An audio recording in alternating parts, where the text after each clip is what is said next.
Welcome to this explainer. Today, we're moving way beyond the rigid lines of traditional programming and stepping into a truly fascinating space.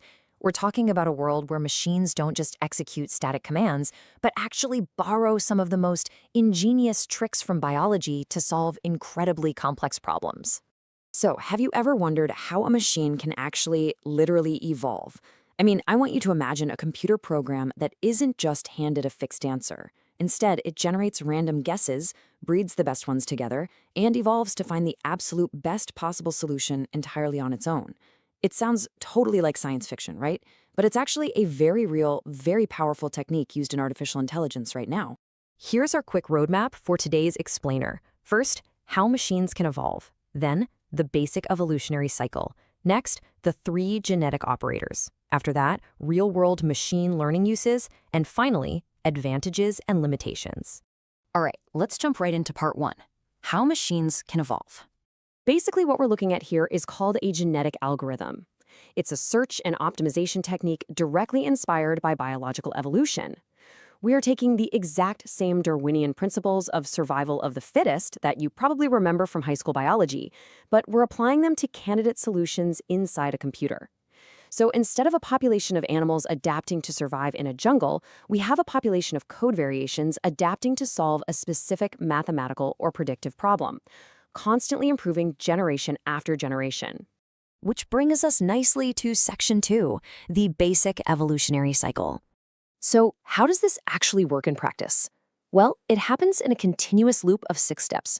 First, we create an initial population of random guesses. You can think of them almost like distinct digital creatures. Second, we run a fitness evaluation, where the algorithm uses a specific function to score how well each guess actually solves the problem. Third is selection. That's where we pick the highest scores. Fourth is crossover, where we literally breed those winners together. Fifth is mutation, where we throw in a few random tweaks just to shake things up. And finally, step 6, we replace the old generation with these new offspring and repeat the whole shebang until we find a spectacular solution. Moving right along to section 3, the 3 genetic operators. These are basically the heavy hitters of the whole process. First up is selection. This operator chooses the best performing solutions from the population. And the really crucial point here is that this is the ultimate survival test. If a candidate solution gets a low fitness score, well, it dies out. But if it has a high fitness score, it earns the privilege of passing its winning traits onto the next generation. We're actively curating the absolute strongest digital DNA. Now, there isn't just one single way to run this survival test. For example, in roulette wheel selection, we give the better solutions a literally bigger slice of the wheel, meaning they have a much higher probability of being chosen. Tournament selection is kind of fun. It randomly grabs a small group and forces them to compete, picking the best of that specific bunch. And then there's rank-based selection, which just lines them all up by rank and chooses based on their position in the lineup. Okay, so once we've selected our strong parents, we move to the second operator, crossover. This directly mirrors biological reproduction. It combines 2 parent solutions to create a brand new offspring. Imagine one parent model uses feature A and feature C, and the other uses feature B and feature D.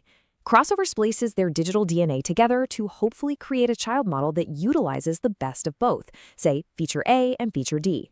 It's a fantastic way to discover a combination we might never have thought of manually. And just like with selection, algorithms can swap this DNA in a few specific ways. You've got single-point crossover, which cuts the genetic sequence at one specific spot and just swaps the tails. Multi-point crossover chops it up in several places.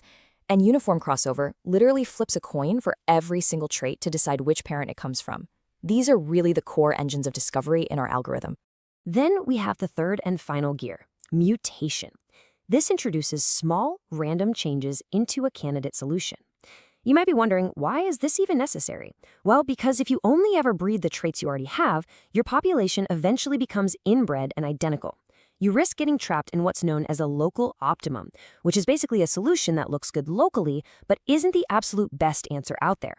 Mutation is the wild card that injects fresh genetic diversity so the system doesn't get stuck in a rut. These mutations are usually tiny, random tweaks. We might use bit flip mutation, where a single digital 1 suddenly becomes a 0. Or swap mutation, which simply trades the places of 2 values. There's also inversion mutation. So, for instance, if a solution's code looks like the numbers 3, 7, 1, 9, a mutation might just randomly change that 1 to a 5. And just like in nature, most mutations might end up being totally useless, but occasionally, one accidental tweak creates a massive breakthrough. All right, let's pull this out of the theoretical realm and into Section 4, real-world machine learning uses.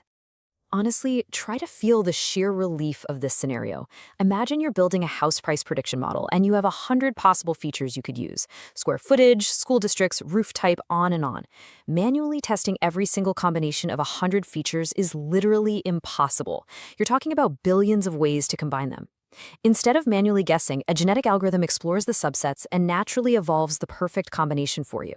That house price example is a classic case of feature selection, but genetic operators do a ton of other heavy lifting in AI. They handle hyperparameter tuning, which is finding the perfect learning rates or tree depths without any human guesswork. They're heavily used for neural architecture search, automatically evolving the number of layers or neurons in a deep learning model.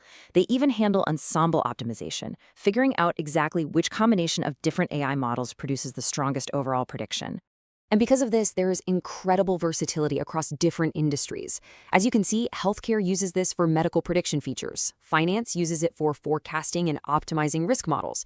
It's used in image recognition to build better computer vision, engineering to balance competing design constraints, and robotics to optimize path planning.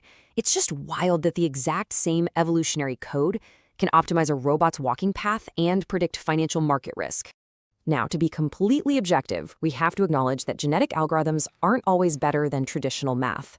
Traditional optimization focuses on one candidate at a time using gradients. It is lightning fast and highly efficient for well-defined problems. But genetic operators use a population-based search. They explore multiple candidates simultaneously. They really shine in chaotic, highly complex, non-linear search spaces where traditional methods would just get instantly confused or stuck. Which naturally leads us to our final section: advantages and limitations. Let's start with the pros.